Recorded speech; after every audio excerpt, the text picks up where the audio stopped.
O Magnum Mysterium, or O Great Mystery. It is a Latin setting of the Vespers, or evening prayer antiphon for Christmas Day. O Great Mystery, great mystery, how admirable sacrament. Even the animals see the Lord here in his birth.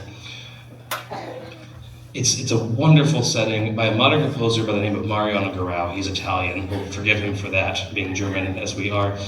But it's a wonderful setting for three-part, and they sing it so well. After that, we have O Holy Night, which is the same version that the Sicilian Choir has been singing here at St. Mary's for a wonderfully long time. It's a beautiful setting, and they also sing it very well. And then, if you happened to be at the South Dakota State University concert back in October, you might notice and be familiar with the final piece that the school will be offering today, Luli, Lula, Lule.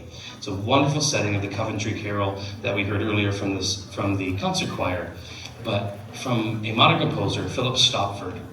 And it just really takes the lullaby aspect of that carol and presents it in a wonderful four-part setting. I hope you enjoy.